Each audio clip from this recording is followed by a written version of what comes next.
Welcome to the Sports Court. I'm Gregory Beatty, alongside Eddie Cox on this beautiful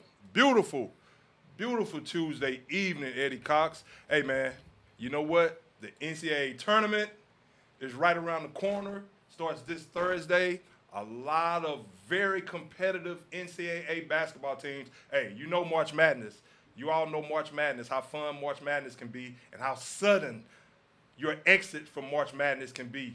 It's just scintillating, and we can't wait, of course. So we'll definitely delve into a little bit of that, and a little bit of MLB baseball as well. Eddie, MLB is back. The lockout has ended, so it's time to see what's going on with the Astros, the Angels. We're going to talk about Mike Trout here in a second, the Stros, and of course, a lot of other teams are vying for some baseball prosperity this season, and they are, Eddie. They are going to play 162 games. Definitely going to talk about that. And, of course, the NFL. Like you all know, the NFL football season is over, but it's never over when it comes to the Sports Court. Again, you listen to the Sports Court. I'm Gregory Beatty alongside Eddie Cox, the show where we keep it 100% of the time. And as far as football, Eddie, Deshaun Watson, now he doesn't face any civil cases. I mean, any criminal cases. So it's just civil right now. So, and of course, a lot of things going on in the NFL, Eddie. I mean, I can go on and on. We could talk about that. And, of course, the NBA. And, of course, Aaron Rodgers just inked the deal. Tom Brady has returned from his retirement. Hey, remember I told you last week? I said he may come back. He may come back. And that wasn't any breaking news. I mean, I think a lot of people felt that it was a possibility from some of his recent comments about the fact that he's rethinking it. He may come back. I mean, he didn't say that he would come back until he actually did. But he didn't close the door on it. I'll say that. And he definitely did not sound like he was committed to being retired because the guy is that much of a competitor. And he just, at 45 years old, at some point, he's going to have to sit down somewhere. But right now, his competitive juices are still flowing. So Tom Brady is back with the Buccaneers. Think about this, Greg. Go ahead. I don't think anybody imagined. Like, think about whenever you thought, you didn't think about his career ending, him being Tom Brady, but you think about how it will end.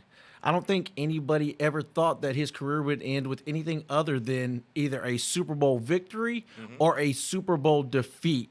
Similar to how Peyton Manning was able to finally get there and get all the way over the hump and win the Super Bowl. You could see him coming up short and then hanging him up. But I just didn't see it happening after they're, out in the playoffs. And the way he played. Yeah, they do advance. He goes out there, throws a handful of interceptions. Not your typical Tom Brady. Right. I just didn't see him walking away. I could buy the reasons.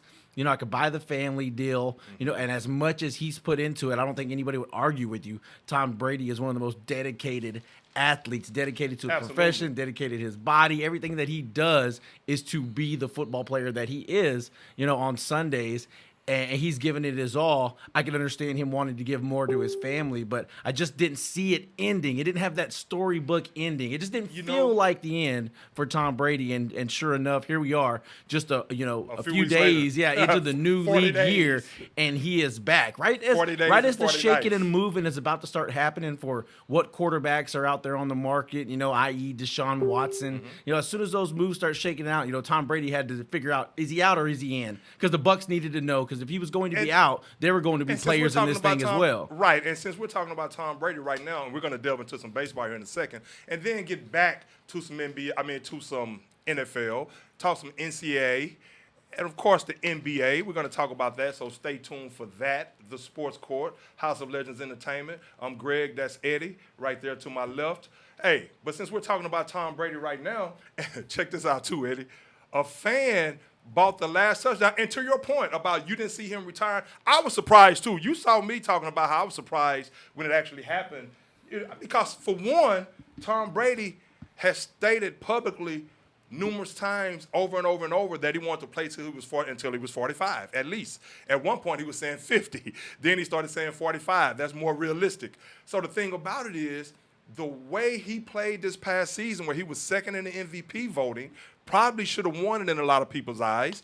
And the fact that even in that game that he lost in the playoffs to the Rams, he brought them back. He brought them back from a deficit in true Tom Brady form, doing what he always does and keeping his team in it, being that ultimate competitor. And, of course, he had some pieces missing this past season.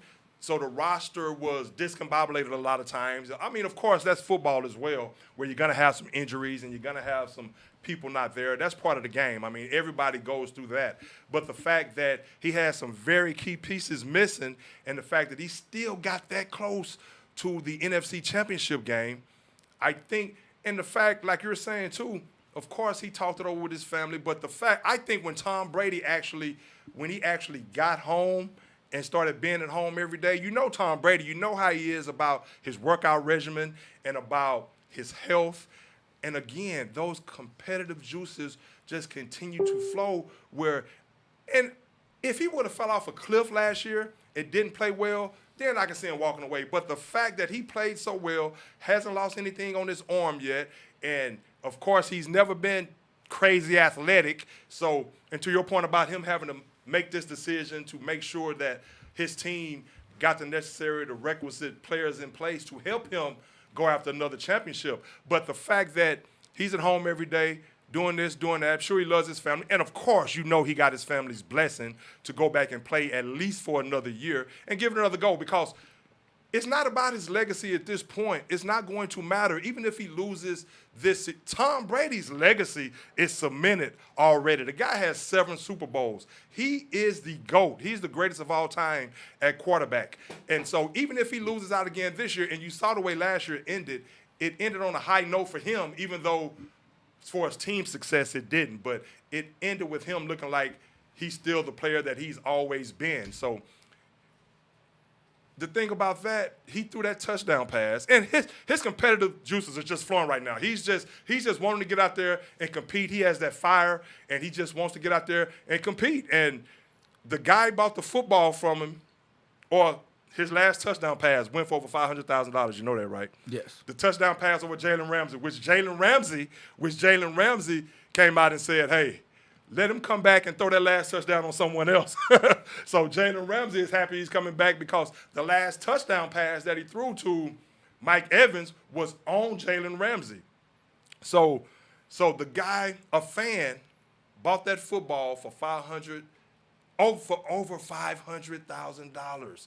Now that investment is defunct because of Tom Brady's return. Now he can look at it like, okay, this is the football that I bought after Tom Brady threw his last touchdown pass and then made that announcement to come back.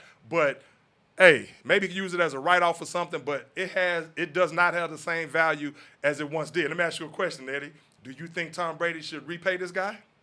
I mean, I'd call him. I'd reach out to him on Twitter if I was that guy. Maybe swap it out with something else. Gotcha, I mean, you ain't got to pay me. I mean, I'm pretty sure Brady has a whole garage, if not more, full of all types of memorabilia that would go for an astronomical amount of dollars. Not that he owes this guy anything, but maybe I'd try to barter a deal with Brady and just to see how he responds to it. There's no guarantee he's going to do anything, but hey, you never know. And Tom is a great guy, so I wouldn't put it past him doing something for somebody who found that ball that valuable.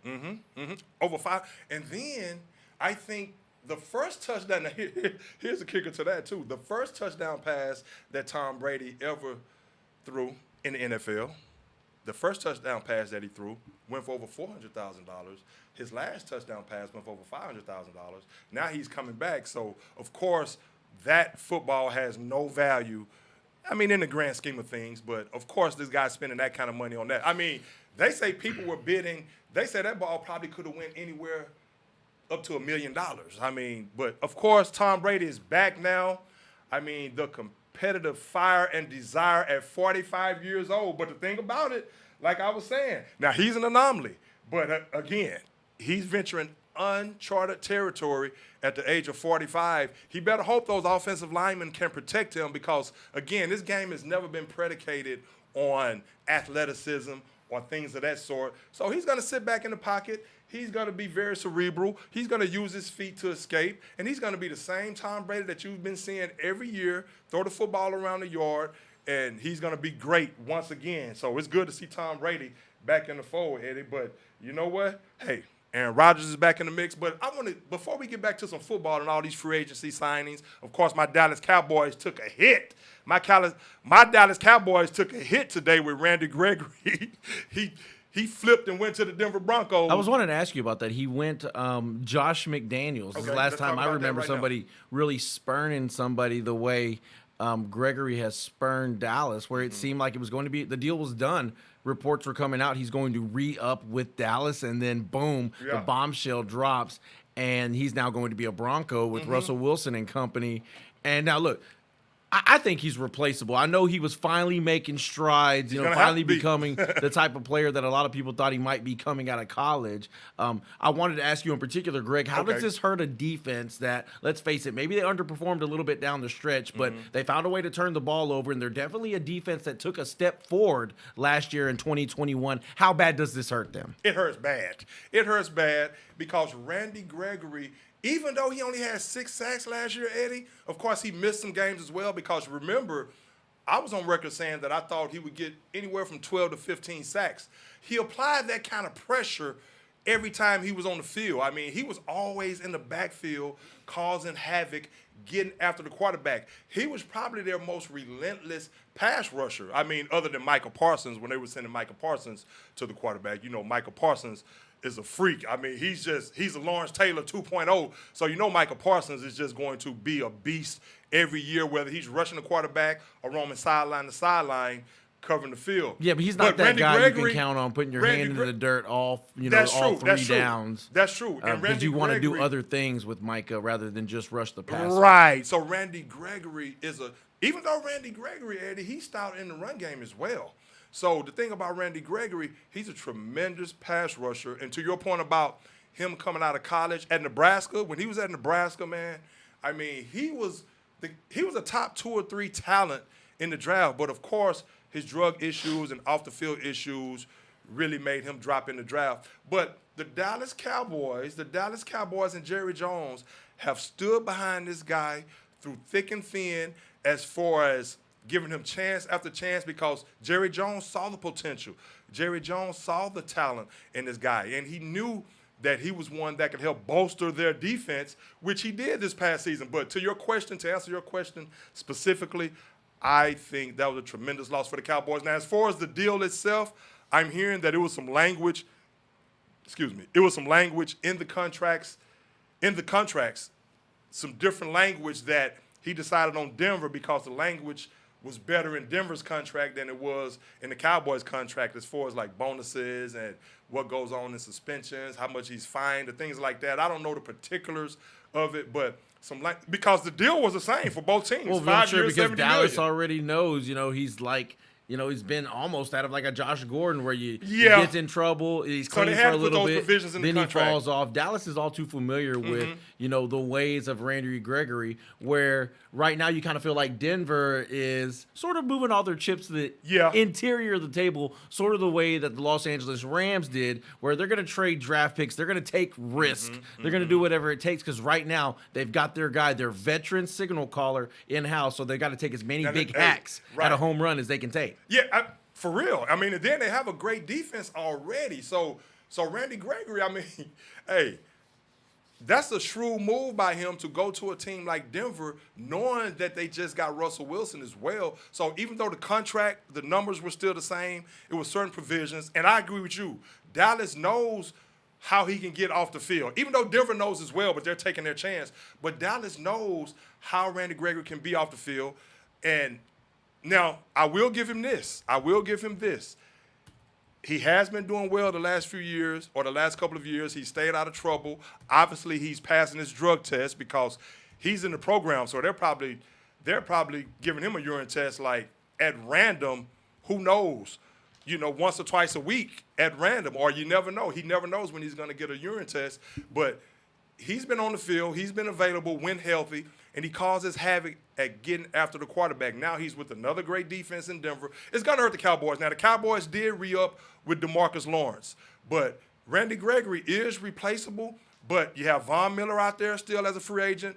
You have Chandler Jones out there, so they're going to have to replace him with a guy that can get after the quarterback because, in my opinion, to answer your question, I think that's a huge loss for the Dallas Cowboys. Randy Gregory because I thought he had a stellar year last year, and I think he's only going to get better, and he's going to shine in Denver. So now, also, you got a guy like Russell Wilson right there. I'm sure that helped the decision a lot because he's feeling like, hey, I have a chance to go to a Super Bowl just as much, even though it's the AFC. I mean, it's teams good all over the place. NFC, AFC. I mean, now you got Tom Brady back in the fold with Tampa. They're going to re-sign some players. You got Green Bay. They're trying to re-up with Devontae Adams, even though he's saying that he wants to play under contract. He's not going to sign the franchise tag, but they're still going to have to fill some holes because their salary cap situation is torched right now. So you have Green Bay. You have the Rams, of course, still in the mix. You have the 49ers. So he's in Denver right now with a great Hall of Fame quarterback in Russell Wilson. Could it also be, Eddie, I'm going to ask you this, could it also be that he looked at it like at the end of the day, when the contracts, even though he had initially signed with Dallas, did he also take into account that I think I trust Russell Wilson more than I do Dak Prescott? I mean, maybe, or like you mentioned before, it could just be that Denver, offers something that Dallas can't offer, which is a little bit more freedom, a little bit more guaranteed money, and a state that has legalized marijuana. No, I'm kidding. But hey, why not? As long as he can That's stay real, clean though. by That's NFL real. standards, Denver is an up and coming place to live. It's a progressive place to live, and I know a lot of people enjoy going there. Yeah. You could do a lot worse than Denver, and if maybe things were too restrictive for him in Dallas, Denver's the place to go. But yeah, they are an up and coming team with a brand new young head coach, and maybe he sees big things happening for Denver. It's still a very tough division. I think if you look at the NFC East and you think where a team could, take advantage of who they have to compete with, as far as interdivisionally, you think that, of course, the NFC East is where I'd rather play rather than the AFC West, which just gets tougher and tougher, it seems like, by the day. But I did want to ask you this, Greg. Does this immediately now make, at number 24, where the Cowboys are picking, does this immediately make pass rusher / defensive line their number one priority there? Or can they go, let's say, best player available? I know that's typically the strategy, but teams, when they need a certain position and there's a guy there, they're typically going to take that guy. Does this make defensive line their number one priority? Well, you know what? I still think maybe, now since Randy Gregory is gone, if they don't replace him with Von Miller or Chandler Jones, I think it does in the draft at 24. Now, granted, they need some offensive line help as well. So there's some things. And then they signed Malik Hooker on the defensive side again for 4 years? For 2 years, $8 million, which I said last week. I didn't think Malik Hooker played up to his ability. Maybe Jerry Jones sees something, before I get back to your point about the draft, maybe Jerry Jones sees something in Malik Hooker that maybe he can get back to who he was when he came out of the draft at Ohio State. Maybe he can get back to who he was then, because last year I thought he was a bit heavy and he didn't quite get his legs underneath him. I think he was a step slow on a lot of plays where normally a Malik Hooker, who's a ball hawk, would get to that and make a play on the ball. And I think he was even frustrated at the fact that he didn't have that burst and explosion. So I think safety is a position that they can look to in the draft as well. But if they don't replace him, I think in the draft you definitely look for a pass rusher. Even if you do replace him with Von Miller, let's face it, Von's no spring chicken. That's true. That's true. This need is just going to rear its ugly head once again. There's really nobody in the fold when you go down and look at their depth chart. There isn't any young talent you think could possibly, surprisingly develop into something special. You At just 24? you don't see that on the Cowboys roster right now. Oh, so I'm saying you don't push that need off, even if you sign Von Miller, because he's only a temporary solution. Not to mention he's at his best whenever he doesn't have to play first and second down. Agreed. And the Cowboys need somebody who can play, as Every much down. as he can physically possibly stand. I agree. They need a body out there. They need a young guy, somebody who can, become a stalwart, be what DeMarcus Lawrence was or is at the very least. Somebody who they feel like they have to re-sign after their 5-year rookie deal. And if that guy's sitting there at 24, you'd be a fool to pass him up. I agree with that. Okay, so you're saying even if they get Von Miller, even if you get Von Miller, you got to take care of that need. You got to get some young bodies coming off the edge in that building, Greg. I agree with that. They need some pass rush help. Now, hopefully, Eddie, they vet the situation. Now, we're definitely waiting for the draft. because we want to see some of these young prospects and see how they develop. Remember last year, Michael Parsons. So it's going to be a player that we don't know right now. Dallas is definitely going to have to vet the situation, and they've been very good lately the past number of years, especially since Stephen Jones has been pretty much at the helm as far as making these decisions. Of course, ultimately, we know Jerry Jones. We've got some chiming in on the comment section. Okay. Adrian Pratt says Cowboys' first pick What's up, needs AP? to be an offensive lineman. Well, that's what I'm thinking too. I mean, an offensive lineman. Now, at 24, what kind of value are you going to get at 24? I mean, it's still a first-round pick. So that's my point I was making before my boy AP. Well, we don't know how it's going to shake out. We don't know how it's going to shake out because you know how the draft can go. It can go. I mean, you could say the same thing about offensive line as you could about defensive line. It's where the Yeah. Cowboys are old and some of their best players are walking. Now, they need a defensive tackle. Connor Williams is not going to re-sign. Didn't he just sign a deal with somebody else, if I'm not Yeah, mistaken? the Cowboys' offensive line is old. So that hurts the Cowboys there. There's nobody in the pipeline, to come in and replace. So that's why I would say offensive line first. Okay, offensive line jumps to the top. Yeah, I mean, it jumps to the top, but to your point, at some point, maybe in the second round, they do need a pass rusher again because the loss of Randy Gregory, I think that is major. I mean, Randy Gregory was ascending to being one of the best elite pass rushers in the game. So when I saw that today before I left home, I'm like, what? Are you serious? I mean, so, okay. That's right. They Connor did went sign to DeMarcus Lawrence. Miami. So, Huh? Williams. Connor Williams is in Miami And you know what, now. man, about Connor Williams? And I hate to pile on Connor Williams. And he has flashes, but just makes way too many mistakes. Gets power-driven by the defensive lineman You could way get the too often. two false What did starts you in say a he row did that one time, Eddie? It was 2 false starts in a row. And something else. I can't remember what It was else it something you was. said one time, man, that was so funny that Connor Williams did. I'm trying to that- remember too. Oh, man, but he made some boneheaded plays. I mean, and he has the talent, but it's just something. He makes the most mistakes at the most inopportune times. And to your point about the Cowboys' offensive line, though, you're right, man. And I agree with AP on this. They do need to get young on the offensive line, get some, because you still have Lyle Collins, you still have some youth on the offensive line.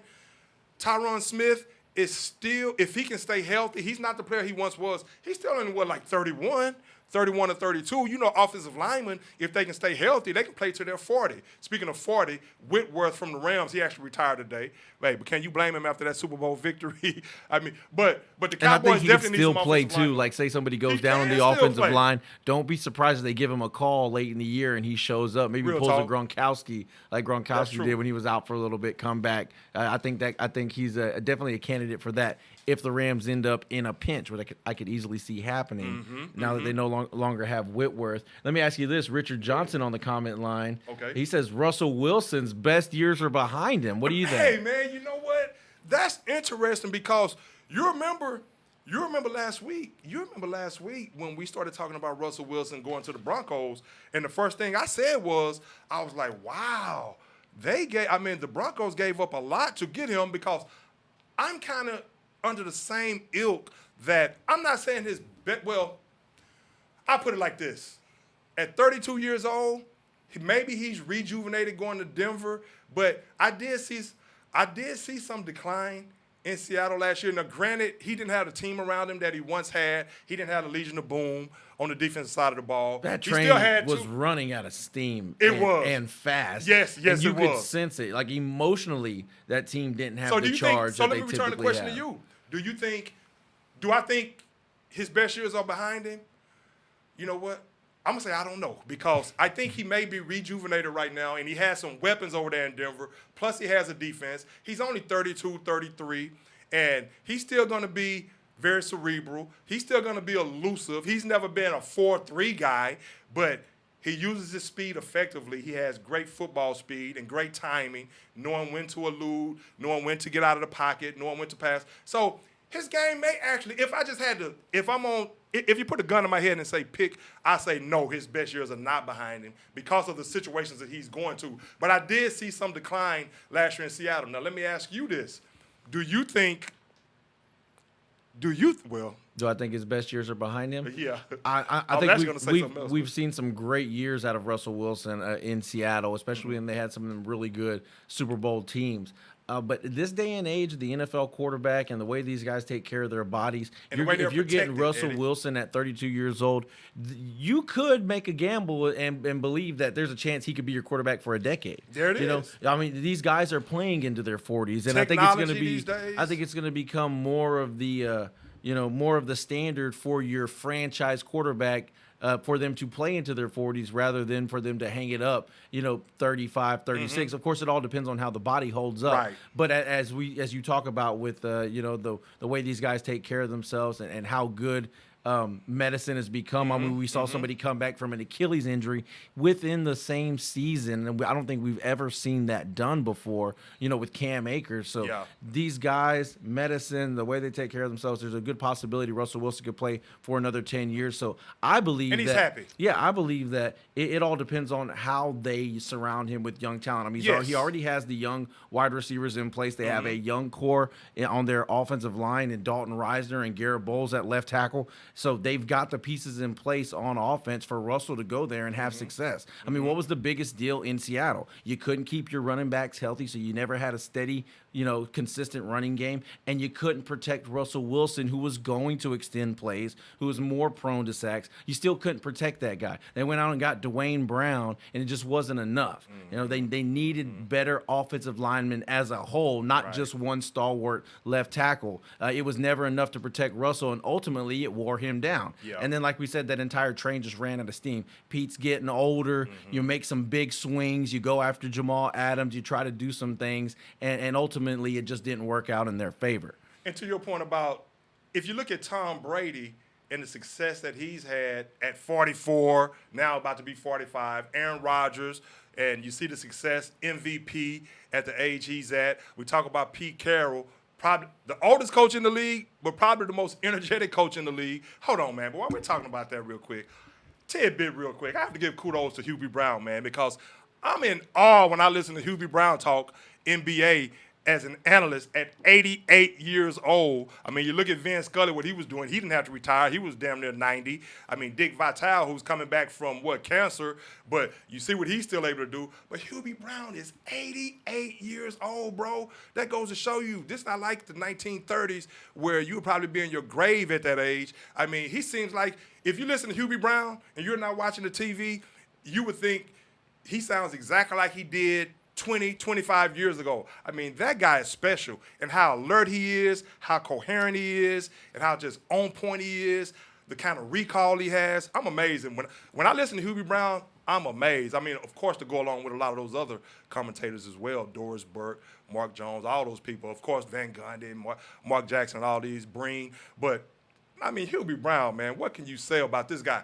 But the success of Tom Brady and what these guys are doing at an older age right now, and the technology like we speak of, hey, man, Russell Wilson, his best years probably are ahead of him because he's in a better situation now than he was. And I think his talent and his Hall of Fame caliber play will actually elevate and shine through this season because I just think he's in a better position with the Denver Broncos. So that's my answer to that. But before I get your take on our boy, Eddie, Deshaun Watson, I'm going to delve into a little just a tiny bit of MLB. Of course, the lockout is over. So, and you know me and you are big-time baseball fans now. Now, I hear they are going to play 162 games. Now, I don't know if the schedule is still in place as far as are the Phillies and my guy Bryce Harper, are they coming to town on April the 7th, or are they going to move that series and then the Yankee series after that? Or are they going to move that around throughout the year and try to fit them in at different times? Because all of a sudden now they're saying they're going to play 162 games again, which I love. But the strike is over. Baseball is back. What is up with the Astros and Carlos Carrell? All talks or all rumors that I'm hearing is that it's likely Carlos Correa signs a deal back with the Houston Astros, a deal that could be in the neighborhood of 32 33, maybe as high as $35 million a year. Okay. But one particular thing that this contract will have, it's going to be in the neighborhood of 6 years, I believe. But Instead of 10. It's going to have an opt-out option for After Carlos 5. Carrell. I believe that they're going to have it after every single year. You think so? I think that they're going to give Carlos Correa the option to opt out even after the first year. Wow. I mean, now let's look at the way this whole thing broke down. I think right out of the gate, whenever the season was over, we all kind of believed that there was really, us true blue Astros fans, we were hopeful that the Astros would somehow find a way. But I think we all thought that a player like Correa is a guy who goes and gets that really big, ungodly amount of money in a huge decade-plus deal. I just thought it was a no doubt that he was going to go command that. Real quick? Go ahead. Well, I just want to chime in real quick to your point, and maybe you were about to say this. I think what happened with that, and I thought that as well, but of course, during the lockout, he could not meet with any teams. So I think that hindered his chances as far as that long-term contract. That's why he's going to sign for 6 years, maybe opt out after 5. And like you say, maybe after every year, but it seems like he's going to be back in the fold. But what's going to happen is, from what I'm hearing as well, the Astros are probably going to offer him a huge annual salary every year. Plus, he's playing with the team. You're going to keep that core in place, and you have a chance to get back to a championship. But when they were on that lockout, he didn't have a chance to meet with any owners, any teams. Now, bam, the season is right here, and here's where he's at right now. Well, and here's the deal: if he was undoubtedly worth that much money, and it was a no-brainer type of deal, then the deal would get done, lockout or no lockout. Somebody would come and throw that money. It's even been rumored that the Cubs are willing to get up to that, if not surpass. But they have been now. There is rumors that the Cubs would pay $350+ million to bring right now? Carlos Correa. Yeah, Okay. that's one of the rumors. That's what I'm saying. Okay. There is a rumor that a team will give that, but let's face it, like you mentioned, the core of guys that they have here in Houston. It's more. It's not just about like you looking at the roster and you're Carlos Correa and you say this is the best. The place where it's most likely that I win another championship. You could easily say he could go to New York and their roster is, just as strong. You have just as good of likelihood of winning a championship there as you do in Houston. The Dodgers, of course. So it's not so much Sox. about looking at the roster. It's legitimately about the relationships that these guys have built over the course of going from being guys in a farm system from a club that was absolutely terrible and then coming into the fold and, at the big league level and then developing into a championship team together. But that's what we were hoping. These relationships are something that these guys don't want to walk away from. Okay, now here's the thing, Eddie. My counter to that is, okay, if he was ultimately seeking a long-term deal, and if you're saying that there's rumblings right now, there's rumors that teams will actually offer him, a team like the Cubs, a long-term deal, okay, maybe the Cubs are not the team, but do you think of somebody like the Red Sox or the Yankees or the Dodgers? Because to your point, of course he has these relationships that he's cultivated, and of course we know Carlos Correa is the voice of the Houston Astros. We know he's a great leader on that team. And, of course, he's comfortable. I'm sure his wife is probably comfortable here in Houston. But do you think that ultimately that he was seeking that long-term security and so he could actually 10 years instead of 5 or 6 years and then but now what's going to happen is he's going to get more of an annual salary. So you're saying that even though he's able to get that long-term deal right now, the fact that Houston – and I'm sure they're throwing some big-time annual salary money at him. You're saying at the end of the day, he looked at the relationships and the fact that he has a chance to win. Without a doubt, and that he wants with the team that he wants to play. He'd rather play with these guys than to play against them. Think about that. We went through it a little bit with George Springer, although he was injured.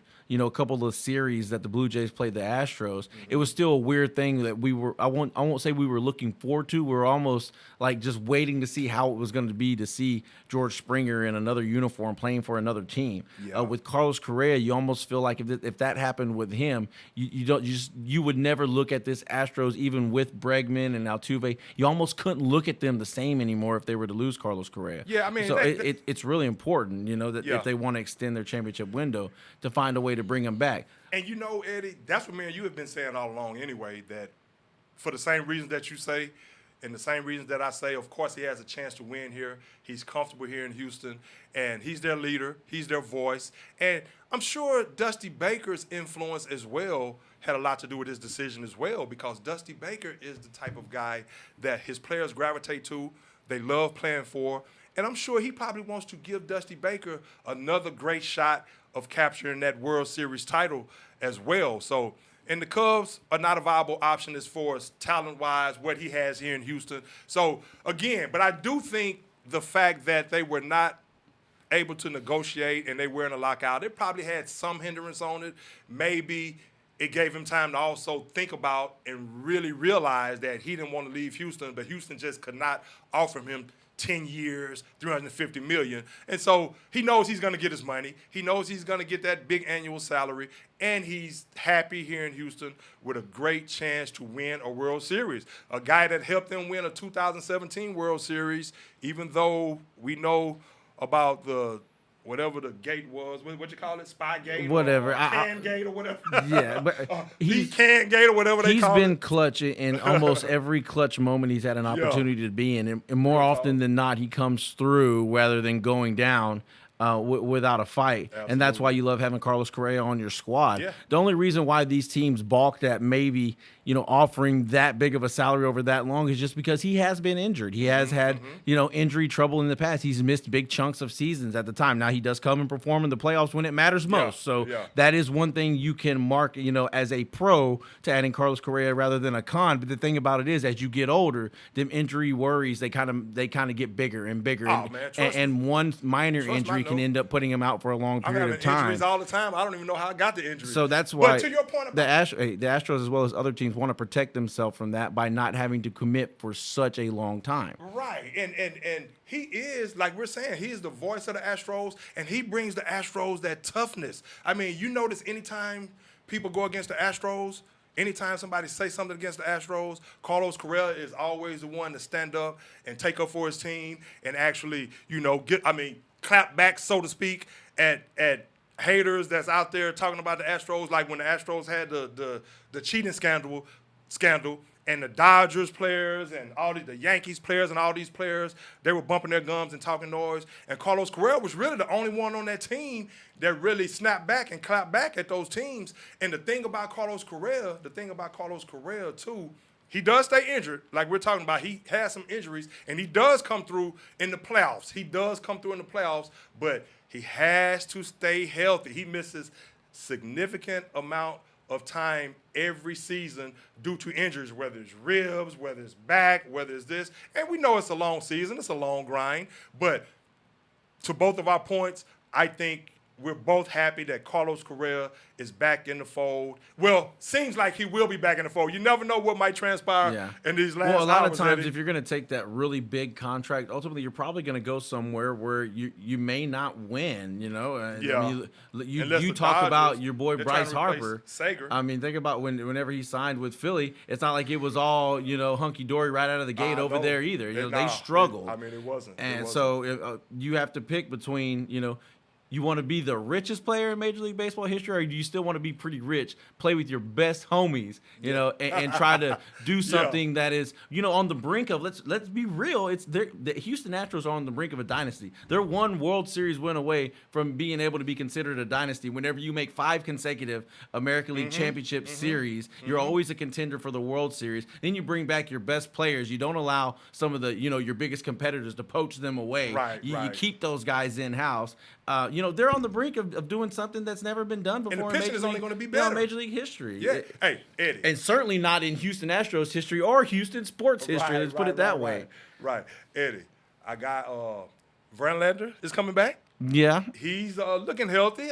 So we'll see. Of course, he's going to ramp it up as things progress. And as far as my guy Bryce Harper and the Phillies, they're not going to win a World Series because they don't have the pitching. But my boy B. Harp is going to be in the MVP running again. I'm a B. Harp fan, man. I love the way he plays the game. The guy plays with his hair on fire, and he's traditionalist. He's tough. He's strong-minded. He's strong-willed. He's talented, and he's just that guy, man. I love me some B. Harp, man. I want to see him succeed, but not at the expense of the Houston Astros. Now, speaking of that, Eddie, Fernando Tatis, speaking of talent, we talked about Carrell, talked about Harper, and of course you got Vlad Jr. and you got all these guys in MLB that's ascending right now. You have a tremendous amount of talent in MLB. I don't know why they don't promote these guys. I don't know why they don't promote these guys like they should. That's another thing I'm talking about Harp. He has a swagger.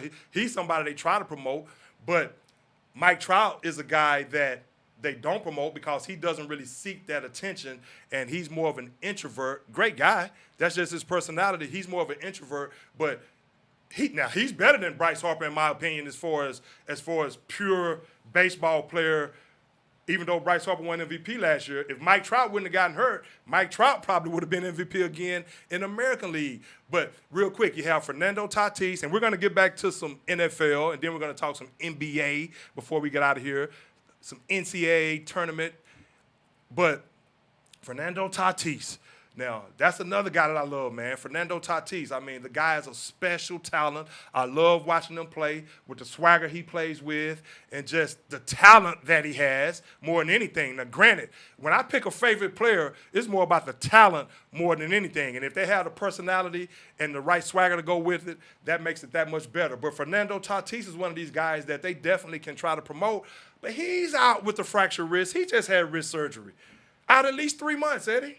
That's tough. That's that a is, huge man. blow. But I expect him to come back and be just every bit of the superstar he was before going out. Hey, and you know what, too?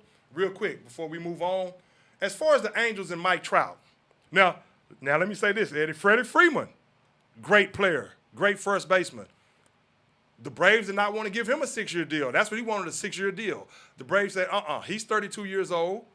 And, of course, baseball, you can play till you're 40 and his game has never been built on athleticism. He's a first baseman.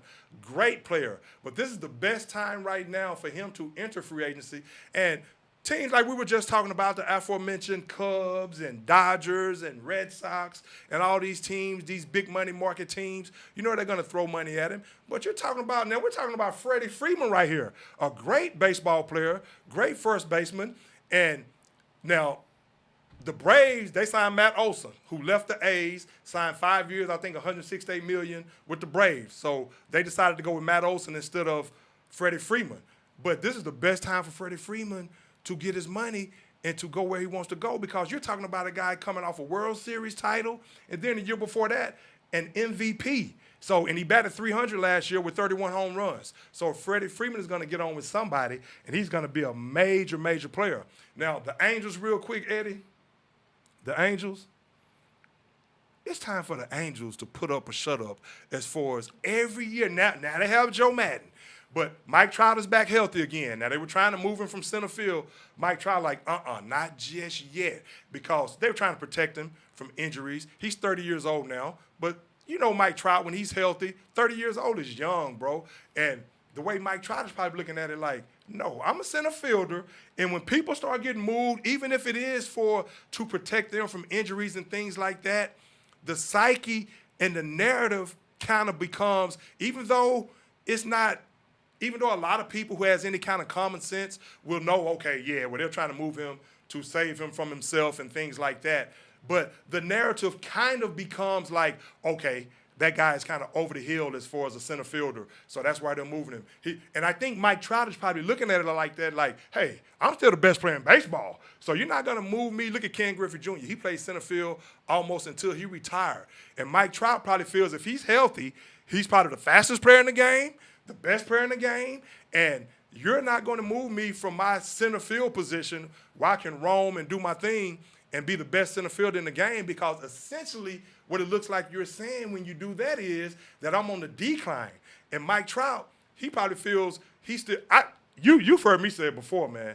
Mike Trout, in my opinion, when he's healthy and playing the game, Mike Trout, if he stays healthy and plays for another 10 years, of course he has to get to the playoffs.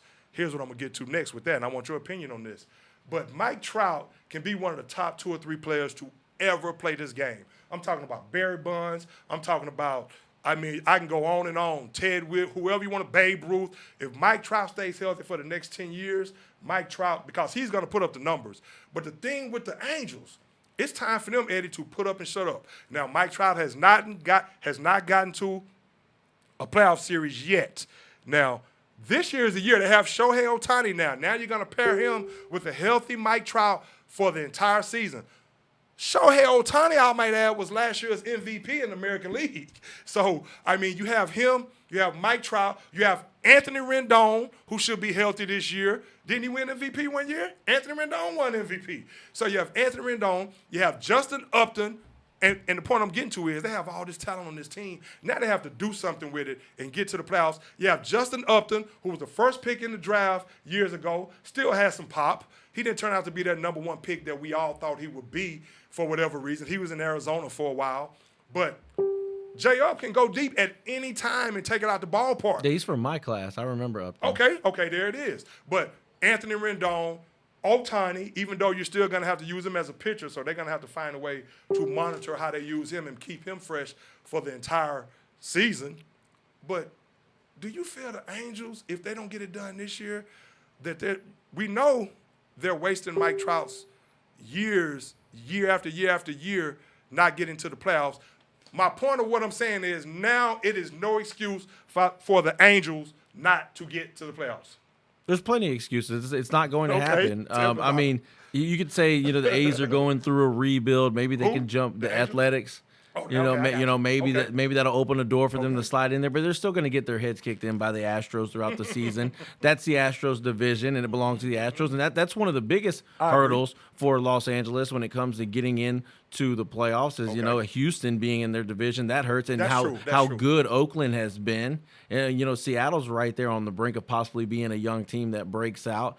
It just doesn't look good for them. Not to mention, they're not even the favorite team in their own city. Everybody there is all about the Dodgers. Yeah. You feel like the Angels are almost an afterthought, and that's why followers of the game like me and you, Greg, real quick before you take off. We kind of feel for what Mike Trout is going through, but a lot of times he's out of sight and out of mind for most people. He just he flies right under the radar because nobody really cares about what the Angels are doing. Even with Ohtani, it's almost unbelievable. You think that there's enough talent there for them to do something, but it's almost like they're an afterthought in their own city, and they're going to be an afterthought in Major League Baseball. That's just the way it's going to roll for them. Well, you know what? I would agree with that if they play like they do every year and not live up to the billing. And that's my whole point about the Angels right now. Maybe they won't be an afterthought if you get the production out of Anthony Rendon that he's capable of. You get the production out of Ohtani back to MVP caliber, Trout MVP caliber, J-Up MVP caliber, or at least big-time player caliber. Now, in the other positions, of course, but those are some horses right there, bro. And you've got Joe Madden as your manager.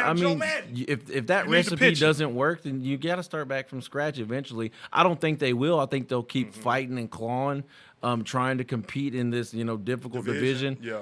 With the Astros, but I just don't see it happening. And then you look at a guy like Mike Trout, you look at what Carlos Correa is going through, and you think ultimately that is your biggest fear of signing one of these huge deals over a decade long, is that you're stuck in obligatory out there, with in Anaheim, in somewhere where the playoffs just aren't even a possibility. You can look look at on paper like, yes, they have a good enough team, but you watch the way the season breaks down every single year, even in a shortened season, they just can't find a way to get over the hump. Right, and see, that's the thing. I'm saying this year they have to find a way to get over the hump with all these players healthy. Now, of course, injuries play a part of that. You have Joe Madden. You have all these guys I just named. If they get any kind of consistent pitching, and you know what I say about pitching before we move on, you know what I say about pitching? It's always a pitcher every year. Of course, you're gonna have your main horses like Verlanders and of course the Mets have our boy from the Nats now, Scherzer, and you're always gonna have DeGrom, and you're always gonna have 3 or 4 or 5 pitchers who's gonna be great every year, no matter what. But more so than anything, with the Angels, what they have to hope for as well, that they have one of these pitchers that come to the forefront that no one knows about, that just has a stellar season, and they're in the Cy Young running.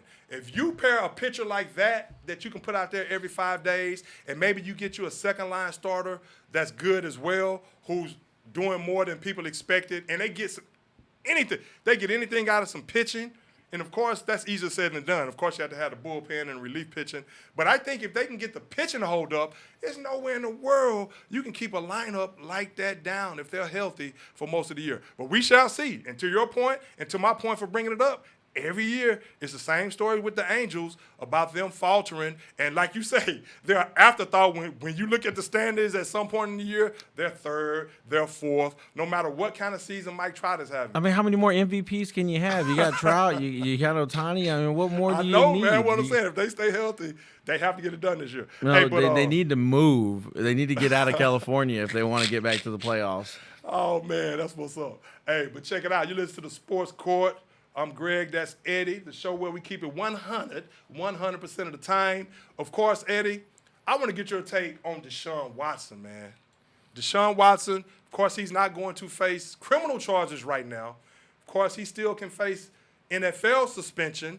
And we're not saying that the women, none of this is true or things of that sort. You know how I feel about that. I'm not going to delve back into my thoughts on the case or anything like that. 22, again, that's quite dramatic in my opinion. But who knows if a few of those did happen or didn't happen or whatever. But Deshaun Watson is going to try to clear his name. Now, I don't know if he's going to settle. I hear people saying, well, maybe he should settle.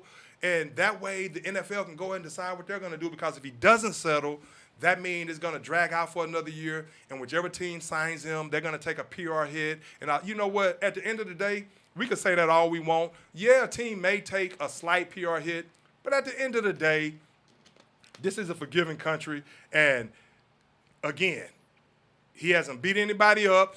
He's not on drugs. And that's a very serious allegation about the women. Now, if any of that is true, he should be held accountable. But my point is, at the end of the day, since he's not going to be facing criminal charges, and he's saying that none of this did happen, and we'll see what happens in the civil case. At the end of the day, he's just looking for the best opportunity to play ball where he can go to a team that has a coaching staff in place, that has some weapons in place, that has a chance to probably contend. He holds all the cards right now because he can waive any no-trade clause, but I don't think he's going to be too concerned with, let me just settle, because then my football career can just go on and I'll know if I'm going to get suspended and all this and that, because ultimately that's the whole point we're here at right now. Why he hasn't settled is because he feels he's innocent, so he's going to clear his name, and however long that takes to play out, that's what it is. Whichever team signs him, they know they're probably going to get some PR backlash initially.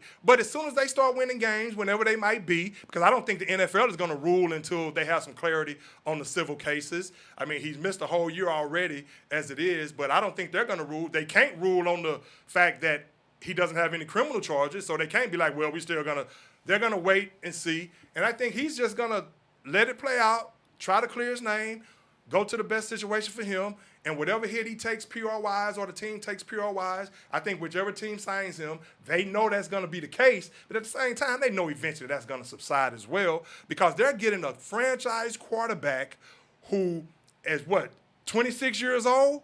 Now, you're going to have to get a king's ransom for him. So what is your take on Deshaun Watson? Where does he go? What's the best fit for him? What's your take?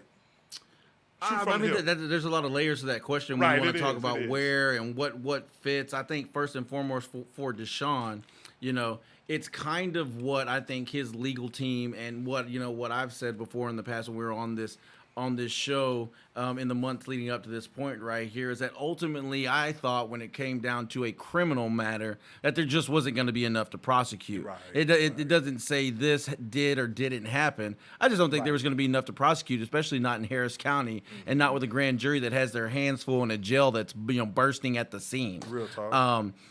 So they came back with 9 no bills, and immediately the calls started coming in. Well, you feel like with the NFL, a lot of times, if you're charged with felony charges, you immediately go on the commissioner's exempt list, and then a suspension is guaranteed. Mm-hmm. We still don't know if the NFL is going to suspend Deshaun Watson. There's been talks and rumors. A lot of people say it could be 6 games, it could be 8 games. Also, or it could be 0. He will have the power to to appeal. That's right, to appeal this suspension and get it driven down, similar to the way that Ben Roethlisberger did with his suspension. But ultimately, I'm not sure how much of these civil case and deposition testimonies we're going to hear. Deshaun Watson was in there, deposed the day. You didn't get a whole lot of information from the lawyers, after that. So not a lot's coming out there. And then all this stuff could take up to years to finally come to completion. And anybody to just draw judgment from one little tidbit here, one little tidbit there,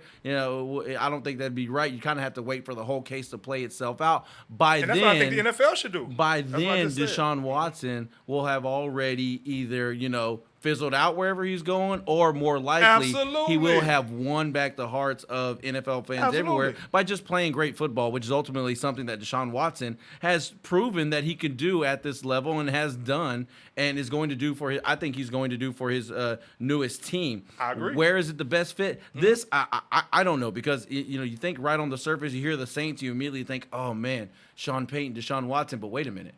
Sean Payton's not the head coach of the Saints anymore. I know. Every time I keep hearing the Saints, I keep saying, why is that such an attractive job right now? Yeah, Dennis Allen is the head man. I know there. The defense is nice. It raises speculation. Could Sean Payton come back if Deshaun goes there? I don't know. A lot of people. Interesting.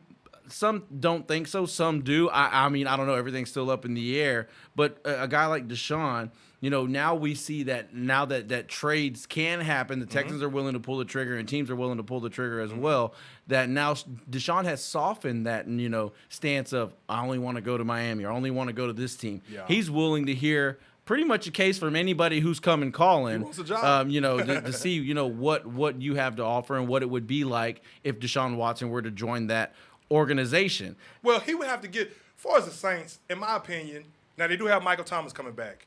You have Kamara. They have a great defense. And let me get this straight now. A lot of people think, real quick, Kamara would be a part of a trade deal for Deshaun Watson. I don't think the Texans are interested in getting back a running back that's already on his second contract. Okay. I just think they're trying to get cheaper. They're trying to get draft picks. They want young talent on rookie deals. Kamara is a tremendous talent. Right, I just don't think they're trying to take in a running back who, let's face it, when these kind of deals happen, a lot of times the team that's acquiring the veteran running back ends up giving up more than what they get back from that guy. I don't think they want Kamara as part of the deal. So go ahead and continue. I just want to throw that tidbit in there, because if Deshaun goes there, I fully expect him to have the full complement of Michael Thomas and Alvin Kamara. Okay, and the thing about it is, if he does go there, that would be interesting if he does go there without Sean Payton, because if he goes there, he would probably have to have some assurance from Sean Payton that Sean Payton is going to come out of retirement and go. Because, I mean, I agree, man, if you have Deshaun Watson in the fold, why wouldn't Sean Payton consider coming back and coaching? You have Deshaun Watson. And at the same time, if Sean Payton is not there, even though Dennis Allen has kept a lot of that staff in tow, I don't know if they're running the same offense, but whoever the head coach is and the guy that's calling the plays, he's no Sean Payton. And, of course, I'm all about giving people a chance and this and that. So that would be interesting if he decides to go to New Orleans without Sean Payton. I mean, the year after one of the best, most creative, innovative play callers and head coaches leaves, he goes there. That would be surprising. Now, of course, he can dictate where he goes. So, of course, they're going to have to give up a king's ransom. Maybe 3 ones. I hear somebody saying maybe 4 The deals ones. Already on the table are 3 ones. It's just up to him to plus. pick. But you know who I like out of all this? And there's still some sleeper teams that we don't know about right now. Of course, the Vikings are not in the mix right now, which they could have been in the mix, but they re-signed Kirk Cousins, of course. But I like the Browns. I like the Browns because, again, what Deshaun Watson has to look at and what I'm sure he's looking at, and one of the things I said as far as him ultimately wanting to exit the Texans, along with all the other stuff that we talked about, was one of the things was the lack of talent and them having to rebuild and surround him with some talent. And he should be rested right now. He should be rested. But he has to go to a team. He has to think about the coaching staff. He has to think about the weapons that he has at his disposal. He has to think about the offensive line. He has to think about a defense and where he can contend for a championship. If he has that, if his team's making offers for him that fits in that realm of possibility, I'm sure he'll consider them more. And, of course, the Saints do fit into that, even though it's without Sean Payton. Who knows how they're really going to turn out with Dennis Allen. I love Dennis Allen. Well, I ain't going to say I love Dennis Allen. I like him as a head coach. I love everybody. But I love Dennis Allen. I like Dennis Allen as a defense coordinator. I really do. But I say I love Dennis Allen as defense coordinator. Now he the does Saints- love Dennis Yeah, Allen. I do. You heard it know here what? first on the Sports Court. Greg Beatty loves Dennis I Allen. love Dennis Allen as a defense coordinator. Hey, I like giving props where props due. I'll say that. And Dennis Allen is a great offensive coordinator. If I love you, that means you're great. If I like you, that means you're okay. But Dennis Allen is a great defense coordinator. He's going to be calling plays. But the Browns, Eddie, I like the Browns because of everything I just said as far as, hey, man, offensive line. Now, they did lose Beckham. They did lose Jarvis Landry, who they released. They still have some depth at that wide receiver position. Now, of course, Baker Mayfield would come to Houston. Baker would probably come to Houston in that situation. But the Browns have a tremendous defense. Myles Garrett and those guys. Out of all the teams that I'm hearing right now, even Carolina, even though he's from Carolina, Atlanta has lost Calvin Ridley. They've lost, who else? Russell Gage today. Who else? So they're getting depleted at the wide receiver position, even though they have some young talent over there. But you still have Matt Ryan. He's from Atlanta. But as far as being a viable contender, that's not Atlanta. Carolina started out the season last Atlanta's year just looking home. like world beaters, huh? Yeah, Atlanta's just home. That's it. That is the Carolina one. is That where is he the actually- one. Pro for Deshaun playing in Atlanta right. is he's And he right has there ties- at home. Yes, and he has ties to Carolina as well, Eddie. But they started out the season last year looking like they may contend. Ultimately, did not. And so we'll see what he Lots decides of young to do. talent on Carolina. It is, Now it is, I did tell it you where is. I think was the best fit. Where's that? I'm not sure if the team that I feel like might be the best fit is even in the running right now. Okay. I think the best fit for Deshaun Watson would be to go play for Philly. I think you go into a very winnable division. I Why think is everybody trying to oust my boy Hurts, man? Everybody trying to get rid of my boy Hurts. Hurts is going to be a star in this league. Hey, let me tell you something. If you heard the Dallas Cowboys were in trade talks for two quarterbacks, Jalen Hurts and Deshaun Watson, which one you want them to go after? Deshaun Watson? Of course. If you got an opportunity to get a guy like Watson, if you put it like that. you got to go get him. I mean, if you decide that that's the move you're going to make. But why Philly? It's a lot of other teams. Well, Hurts is ascending. Philly has 3 first-round picks this year, which could be the Houston Texans covet very much. Yeah. But right now the talk is going to be New Orleans, Carolina, Atlanta has a chance. Cleveland certainly is in the mix. Okay. If you're Houston, you probably want to go with Carolina. They have the most that they can offer. Okay. You feel like you can get the best package combination of picks and players from Carolina. Yep. And if I'm Deshaun Watson, I'm thinking about where can I go. I'm thinking. Look, real quick, I want to get this out there because do your thing, I know man. a lot Do of your people. A lot of people kind of think, well, Deshaun Watson, everywhere where he's going to want to go, he's going to not want to go there because of the assets they're going to have to give up to get him over there. Yeah. Okay. Number one, he can't worry about picks. And number two, the Texans don't really covet never know how those any picks gonna turn out anyway. offensive studs. They're not looking for any offensive wide receivers to come back in the deal. They're really True, not looking true. for any running backs to come back in the deal. So like if you're Deshaun, you're gonna have your Kamara, you're gonna have your McCaffrey. If you go to Carolina, you're gonna have DJ Moore over there. You're gonna have those pieces to where Deshaun can perform. The Right. Texans are looking to poach off the defensive side of the ball. Okay, If you've got a young offensive lineman that they covet, they may go after him too. Right. But other than offensive linemen, I see them staying away from the offensive side of the ball. They want picks. So you don't think they would? They want go after young Baker players on Mayfield? defense. I don't think they'd go after Baker Really? Mayfield. I think that they'd have to I get. think he would have to be I think included they'd in the have deal. they'd have to get a third team involved that would want to trade some sort of got you. assets for Baker Mayfield. Okay. Whoever that may be. Maybe it's Pittsburgh. I don't know. Well, speaking of Pittsburgh, they just signed Trubisky. Yeah, and that to Great me, move that for doesn't them. take me out of the market for a quarterback. If I can go and get one that has played some playoff football, Yeah. which Baker And- Mayfield has. Right. And speaking of that real quick, about Trubisky real quick while we're on that, I think, and then you can talk some more about Deshaun if you want as well. But I think Trubisky, I thought that was a good move for Trubisky. And I think Trubisky is going to be better sitting behind Josh Allen, playing in that Buffalo offense last year, Dable, and, just being on a winning team, learning some winning ways, a winning culture. I think he has a talent. Obviously, he was the second pick in the draft. Of course, he fell out of favor in Chicago, but we know what probably had a lot to do with that. And the thing about it, with the head coach that was there at the time, and a lot of that was on him as well, but I think he's probably grown. I'm willing to bet that Mitchell Trubisky has grown as a player, and he's more viable as a quarterback than maybe you would think he well, obviously than he was a couple of years ago. And I just think playing behind Josh Allen really helped him a lot. And we saw some flashes last season when he did get into the game, even in preseason. I mean, I know it's preseason, but he was the second pick in the draft. So he was the second pick in the draft for a reason. Just like before I get your take on that and going back to Deshaun, just like this, the Packers signing Aaron Rodgers back, and everybody wants to throw Jordan Love. Jordan Love is no good. Jordan Love. Okay, Aaron Rodgers, back-to-back MVP. They had to get the guy. They had to get the guy back. They had to. Former MVP, 2-time MVP, 4 times. If he wants to come back, I mean, you have to do that no matter what your true feelings or what kind of feelings you may have about wanting to move on quietly without causing any public outcry. Think about it. I don't subscribe to this Jordan Love is no good. You tell me Jordan Love can't be a backup quarterback to – I didn't see that when I saw him in the game last year. He was a first rounder. Not saying that every first rounder pans out, but I hear people talking about they have to go get a backup quarterback for Aaron Rodgers because Jordan Love is not the guy. I don't subscribe to that, man. Get a dude a chance. Get a dude a chance to learn and to play and evolve, because I saw the arm talent and I saw some flashes when I saw him play last year. Well, let's so be real too, people just trying Greg. to control the narrative and just be like, well, Jordan Love is no good. That's a bunch of baloney. Jordan Love is I'm talking about backup quarterback to Aaron Rodgers. I think he's very viable. I don't think they need to move on from Jordan Love to go get another backup quarterback. If Aaron Rodgers gets injured, you have your guy who you wanted anyway right there. Coach him up, let him use his talent, and play ball.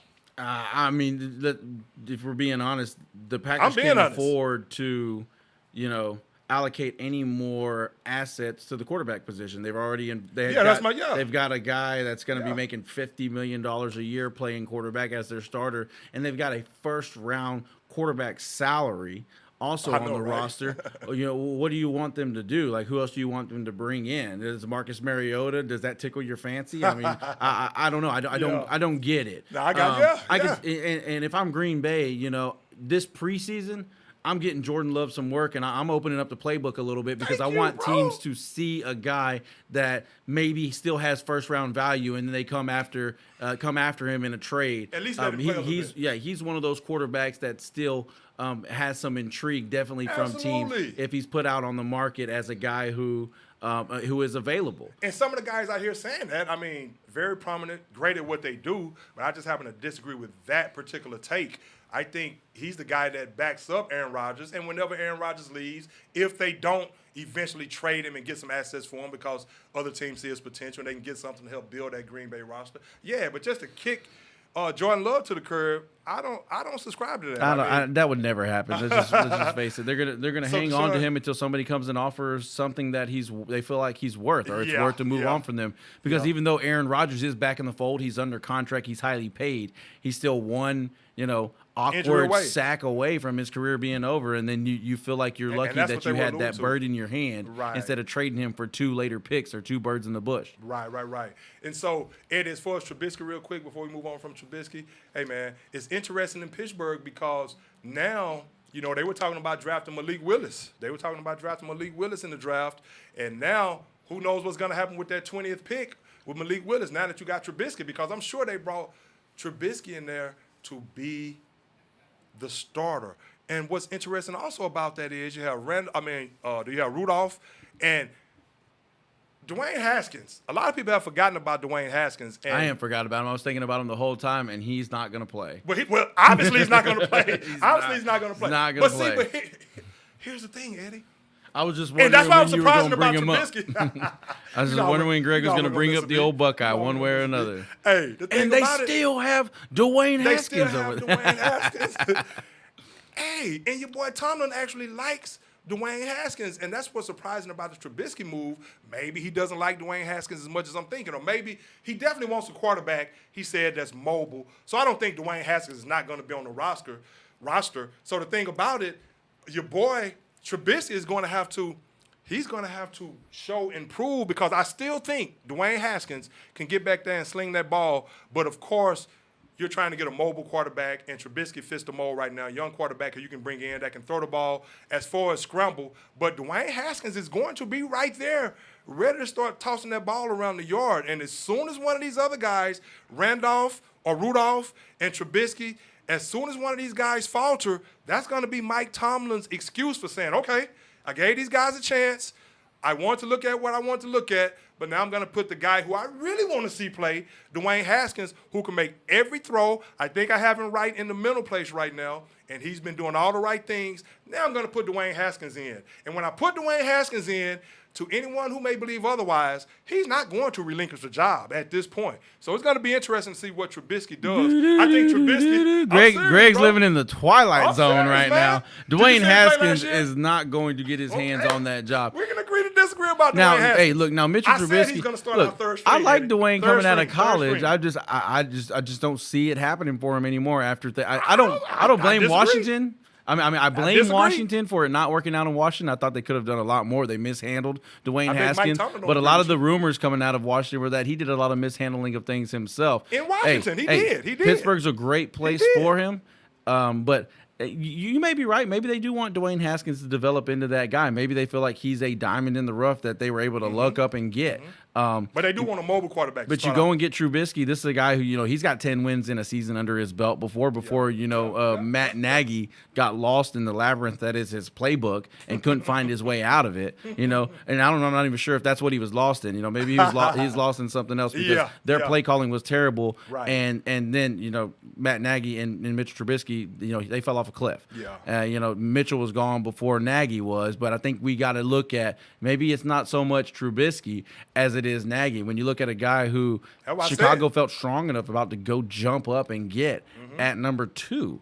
So there's still some meat on that bone, and you're getting him for $7 million a year. I think it's 2 years, $14 million. And if you get him in an environment that's a winning environment and it's an environment that typically breeds success, then you might end up getting a guy who might resurrect his career. Similar to Haskins, can live up to where they were drafted at, and you're getting them for pennies on the dollar. Yeah, and, obviously Trubisky is going to go in as the slotted starter or whatever. I feel like Dwayne Haskins is more of a Powerball ticket than because your chances of him developing into that guy are just slim to none at this point.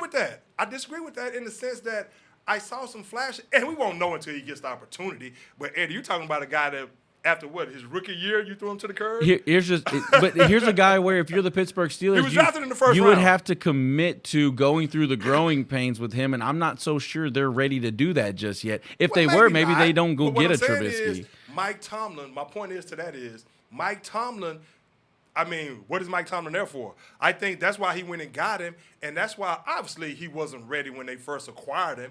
But I think Mike Tomlin, with his tutelage, I think he probably sees something. I hadn't heard any rumblings about him acting up off the field or being immature or things that he was doing in Washington. And Mike Tomlin, I'm sure, and I really think Mike Tomlin actually likes Dwayne Haskins, but he wants a mobile quarterback, so he's going to give Trubisky that shot first. But I don't think it's, okay, Trubisky is our franchise quarterback, and Dwayne Haskins right here at third string, and Rudolph, they have no shot. I think if they really were going to, now we're still going to see what they do in the draft, of course. But yeah, because I could easily see them. Trubisky was automatically that Dwayne Haskins is going to be benched as a Pittsburgh Steeler forever. But I could see them drafting. I saw him play. I saw him do some things that I think Mike Tomlin liked. What I don't think Mike Tomlin likes is his immobility.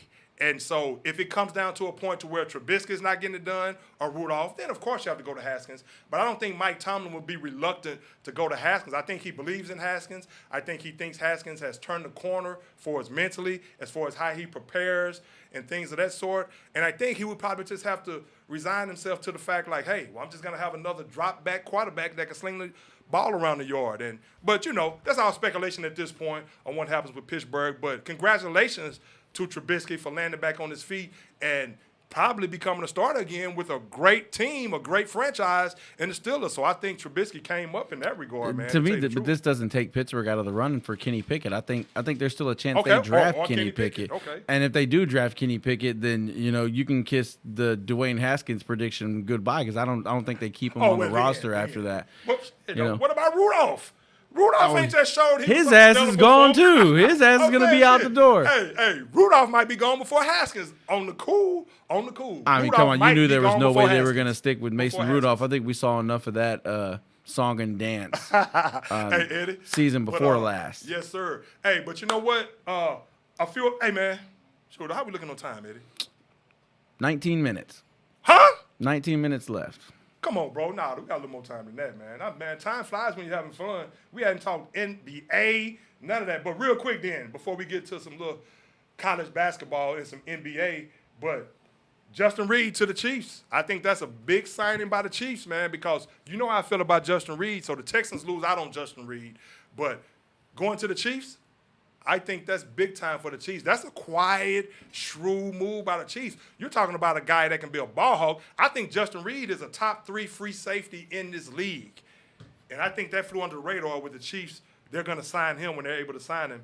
But I think Justin Reed might have been Pro Football Focus is like 40th ranked free agent. I like Justin Reed a lot. I think he's certainly an asset to any defense that acquires him. And after spending his rookie season alongside Tyrann Mathieu, he's now going to replace him in the Chiefs defense as now, Tyrann Mathieu is a free agent. And the rumors are after acquiring Reed, the Chiefs are no longer interested in bringing back Mathieu. Although, you never know. Probably not. Depends on how much money he wants to play for. He doesn't really seem like a guy that typically takes a pay cut, especially if he can go out and get his somewhere. Right. He's going to go and play and try to upgrade But I like a Justin defense. Reed better than Mathieu.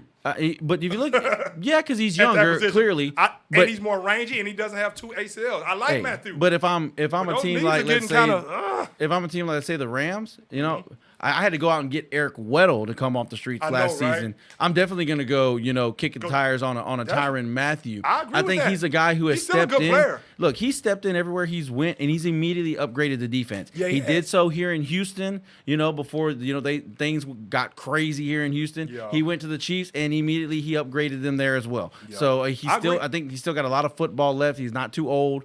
He's going to go somewhere where he can play. The reason why I like this move, look, I'm a little disappointed. I wanted the Texans to find a way to bring back Reed. I just think they weren't going to offer that kind of money for Justin Reed just because he has had some injury issues. And I think they're looking to upgrade that position high in the draft. To me, this opens the door right away for them to draft a guy like Kyle Hamilton right out of the gate and plug him into your defense. He's a game changer on the back end. And not paying Justin Reed, I think you justify that by bringing Kyle Hamilton into the fold. That'd be a great pick. That'd be a great pick for the Texans. But as far as the Chiefs, I think it's a great move by a good team that finds a way to go and still add pieces that other teams may think they're, that since they're so good or so far up against the cap, they can't afford to go out and get. The Chiefs continuously find a way to make plays for these guys and go and get them. Justin Reed's just another one of the great moves they have made, over the course of these last several years. Right, Eddie. And they have Frank Clark back as well. So, very good move by the Chiefs. And to your point about Tyrann Mathieu, I agree, man. The Honey Badger, I've always been a Tyrann Mathieu fan. You've heard me constantly speak highly about him. And then what he brings to a team as far as his leadership, what he brings to the locker room as well. And he can still play. But again, he has those knee injuries, the tendonitis every now and then. We don't know if that's going to become arthritic or what. But you replace him with Reed, with Kansas City, now you have somebody roaming back there that can make some plays and in the passing game, can come up supporting the run game. Then you still have that offense with the Chiefs. So I thought that was a very shrewd move by the Chiefs. But real quick, man, let's talk. It's not too much to say right now about the NCAA tournament. I'm just laughing real quick because before we close the book on the NFL, the report just coming out that Browns could trade Baker Mayfield even if they don't get Deshaun Watson. So it looks like the Browns are ready to move on from Baker. But we can dig more into that as it develops maybe next week. But something to keep an eye on. Like I said, I don't think Baker's coming to Houston even if they do trade for Deshaun Watson. So it's more likely that they try to find a trade partner for him, send him somewhere else, get the assets, and then in turn send those to Houston to try to acquire Deshaun Watson. Okay. Hey, there it is. So, Eddie, the NCAA tourney. Now, anybody in particular that you like? Of course, Gonzaga. You know how I feel about Chet Holmgren and Timmy, but I still don't think they're going to win it all because that's just what Gonzaga does every year. Of course, a lot of people are picking them to win it all. I really wouldn't care. I really don't have a dog in this fight. I would like to see U of H with Kelvin Sampson. If I had to really pick who I really want to win, it would happen to be U of H because I want Kelvin Sampson to get it done, get us back to those 5 Slammer Jammer days. No matter how much you know about the Houston Cougars, no matter how much you watch them throughout the college basketball season, one thing you know about the Cougs is that Kelvin Sampson is going to have a team that plays very hard. They're going to be relentless on the defensive side of the ball, and they're going to play with their hair on fire. and they're not going to waver on energy and effort at all. He's a great coach, and no matter who they lose in the draft or whether it be to just lose, period, whatever players they lose, they replace them with players that fit the system that's going to come in and compete at a high level, knock down some threes, but play some relentless defense. So the Cougars can make some noise. Well, they're becoming a year-in, year-out participant in this tournament, and not just somebody who comes in as a one-and-done, but a team that can make a run and that can break some hearts throughout this bracket. They started out against UAB. I expect them to win in that game, and then from there on, they could find themselves and likely to find themselves in a tough matchup against a very tough Illinois team, an Illinois team coming in as a 4 seed that some people think can still make the Final Four. Eddie, Illinois, yeah, you're right. In Illinois, they have an All-American, Coffee Coburn. Have you seen him play? Yes. Dude should be playing football. You can't tell me that an NFL team is not going to offer this guy to play defensive end, tight end, something. But this guy's Tony like a G, man. baby. Huh? Like Tony G. Yeah. From the Real talk, hardwood real talk. to the gridiron. Hey, man, dude is young. Man, when I saw him play last year, I say, why is that dude not playing for the Illinois football team? But he made All-American this year. It was 3 players out of the Big Ten that made All-American. Big Ten basketball has always been great. Even when I was at Ohio State, man, we used to sit back and watch some of those Big Ten games. I'm talking about night in and night out because of the channel that they had, where you could watch all the Big Ten stuff. But I'm talking about from the time I arrived at Ohio State, I can go all the way back. I mean, Glenn Rice, Ramil Robinson in Michigan, Illinois, you had Marcus Liberty and all those guys with Illinois, Kendall Gill, and all those guys in Illinois, and they would have had a guy by the name of Ben Wilson that got killed in Chicago, top high school player in the nation, got killed. He would have joined that fray as well. He would have joined the fray. He got killed in '86. Top player in the nation, Eddie. Watch that documentary on him, Ben Wilson. But top high school player in the nation. But he would have joined that Illinois squad. But then you had Iowa, you had Glenn Big Dog Robinson, and you had B.J. Armstrong before that. I mean, I can go on and on, man. I mean, of course, the Fab Five with Michigan. But I'm talking about Michigan even before the Fab Five with Glenn Robinson and Glenn Rice and Ramil Robinson and those guys. But Illinois, like I said, who else you had? You had Purdue with Big Dog Robinson. I mean, every team in the Big Ten you name, I can tell you some great players that they had back in the day that made the Big Ten that much more competitive. And, of course, at Ohio State, you had my boy Jim Jackson, Lawrence Vanderburg, and all these guys. But Treg Lee, my boy Treg, I wonder what Treg up to. But, Eddie, hey, they had 3 All-Americans out of the Big Ten. You had Keegan Murray for Iowa. Speaking of Iowa, Keegan Murray can go. He's going to be a top 5 draft pick in the draft if he doesn't go number 1. I still think Chet Holmgren is going to go number 1. And of course you have Ben Carroll out of Duke. So Duke is going to be viable because what's going to come down to it in these games when it gets down to it, who has the most talent on the roster that's going to win these games? Because we all know in college basketball, okay, Keegan Murray was one of the other All-Americans, Kofi Coburn, and Johnny Davis out of Wisconsin. But what's going to happen is when you get to these games, what's going to happen is who has the most talent, of course. But, of course, it's winner takes all, one game. We know what can happen. Sometimes the best team doesn't always win. But at the end of the day, who has the most NBA-ready talent? Baylor coming off a national championship last year. And the thing what I've noticed about college basketball this past season, and I wasn't just completely engulfed in watching college basketball this past season. I know you were not as well. Now we're definitely about to ramp it up and really start paying attention to some college basketball. What I've seen night in and night out from watching college basketball. Hey, we get some Scooney Penn love in the comment section here. Scooney Penn, that's real. Scooney Penn from the Buckeyes. Yep. Scooney Penn. So, but it's a lot of talented teams. Any team could beat any other team on any given night. And what these college basketball players are saying, you know how they say, oh, man, I'm not watching college basketball no more because all the talent goes to the NBA. What these dudes keep doing, they just keep balling. They keep saying, we don't know what y'all tripping on, but we out here balling. And when you really watch college basketball, these games, man, it's a lot of talent out there. Before they go, they put on this show in March. And, we saw it with John Morant, and company before. We go way back to Steph Curry. These guys, they go pro. But before they go, they still put on that one show here in March. Absolutely. And all eyes are glued to every TV screen, multiple TV screens. I'm sitting in my house looking like a tarantula or at the local bar with several different sets of eyes trying to watch every game at the same time. Hey, boy, you sound like me. Got TBS, got True TV. Yep. The only time Yep. I'm tuned into that CBS. channel is whenever they've got college basketball on. Right on. It's a big deal. I'm gonna be looking forward to see who could have that big upset this year. What was the what was it, 15-2 last year, or did we get a 16-1 last year? The big upsets happen right now as we speak. Texas Southern trying to hold off Texas A&M Corpus Christi. There it is. TSU always make it to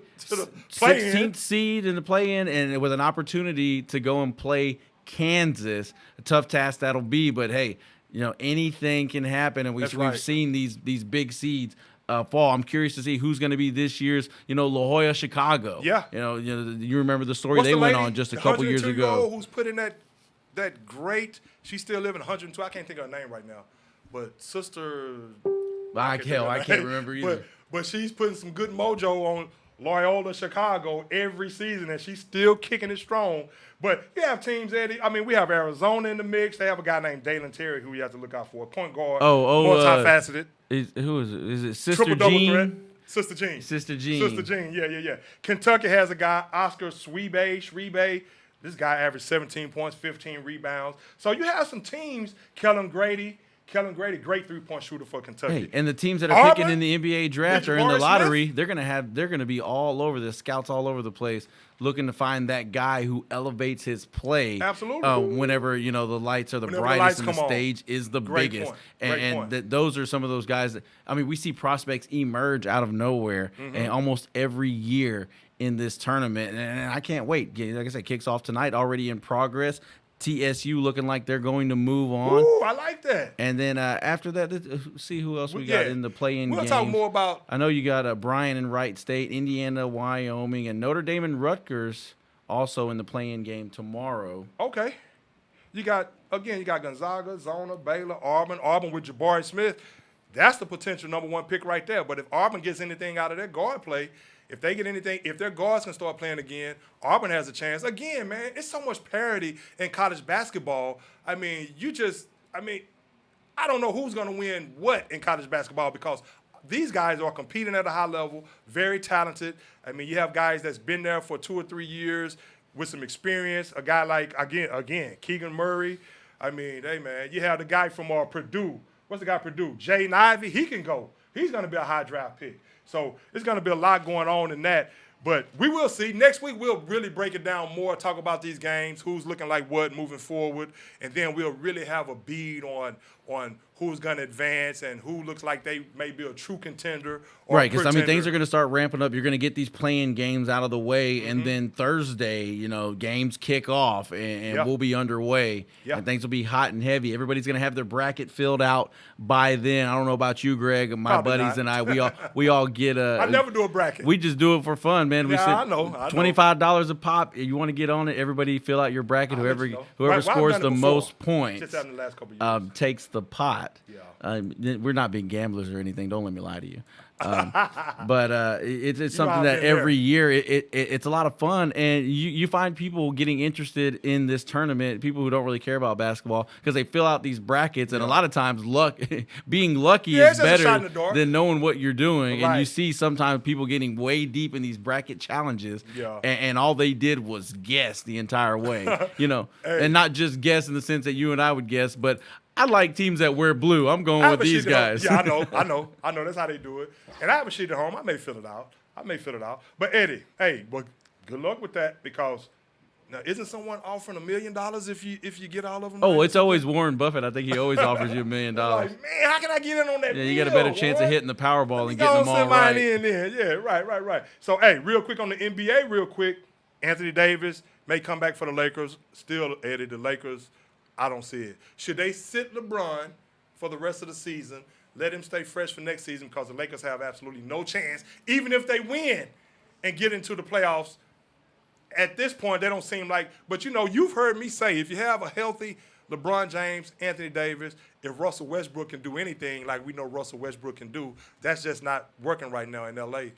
I still wouldn't say L.A. will automatically be ousted, but I don't think they're championship ready. Should they sit LeBron for the rest of the season, even though Anthony Davis is about to come back? No.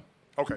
There it No, is. I'm not sitting Well, LeBron won't sit anyway. I'm getting every minute that I can get out of him, and then And he wants every point he can get out of himself. absolutely. And then I don't know. During the offseason, you really got to evaluate. I was trying to pull up Spotrac right now to figure out what his contract entails, if he has a player option after next year, or what the deal is. If LeBron James is going to possibly have a chance to see free agency, or if they may explore trade opportunities. As crazy as it sounds, and I'm sure he has a no trade clause, but we all know he wants to go back to Cleveland. Maybe they can work out a You trade. really think that, I just don't see things working out in Los Angeles any longer. I think. But why you really think he LeBron wants to go back to Cleveland? I don't know if he wants Because of the talent on the team I don't know right if he now? wants to go back to Cleveland or not. It's home for LeBron. We've Maybe seen he this wanna come before. to the Rockets, go Eddie. go somewhere and win a championship. Yeah. And go back home. Go somewhere else and win a championship. Go back home. It wouldn't surprise me one bit, and I feel like the door would always be open. Oh, boy. But the thing about it is, I don't think that things can continue Cleveland look better on. than the Lakers right now. I don't think they can continue on with the Lakers. I really felt like LeBron James wanted to make a move at the trade deadline. Moves didn't get done, and now I think he's plotting his exit. And I think the Lakers are probably planning. He did come back and double down and say that he on- wouldn't, that he wants to stay in LA. Of course, he's going to say that, but anybody. I could be wrong, but I just No, feel like I mean, I feel like you could be right. the You Lakers. could be right. How long do they want to do this? Like, how long do they want to be at the mercy of LeBron Yeah. James? Like, maybe if they had gotten him a few years earlier, Mm-hmm. you deal with this longer and longer and longer. But you see how. LeBron, even though he's great, don't get me wrong, he's not the Super. same LeBron that's going to carry he's going to carry the 5 heartbeats to a title. I'm just saying he's not that guy anymore. Yeah, You we've see talked how about that too on easily this train can get derailed. Yeah. I mean, it's a whole lot He's more gonna get easier his. than it used to be. Absolutely. he's gonna But get let's his, but can face he it, carry a you team can't like just that? plug LeBron onto any team and immediately they're a Yeah. title contender. Well, Those days are over. Yeah, and I agree because on the offensive end, he can still give you everything he needs.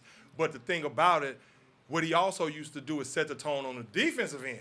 See, he was also a great defender, a great wing defender. So he would set the tone on the defensive end, be very energetic. Now he's not playing any defense. So I think he's kind of checked out on the Lakers this year. And we'll see if he tries to get out of town and what team may be a viable option for him. Right, next if year. you're the Lakers- if the Lakers don't put some pieces in place to really help him vie for another championship I next just season. don't know how they do I it. know, I I don't know, know that's how tough. they do it. That's tough. They sort of shot their wad when they were going after Anthony Davis. I Yeah, mean, that's just true. You They thought he was gonna be You the swung guy. with everything you had, and I mean, you got the yeah, championship. You got it done Yeah. in the bubble. Yeah, but right, now you may have No to knock make on some that. difficult decisions and pull the trigger on trading one of, if not both of these guys, in hopes of becoming a legitimate winner and a legitimate contender, one that's a sustainable contender from year to year. Yeah. If you have any chance of that happening anytime soon, you're going to have to pull the trigger on one or both of these guys sooner rather More than later. Hey, Yeah. man, well, I'll just say this before we move on real quick. We got like about 2 or 3 more minutes,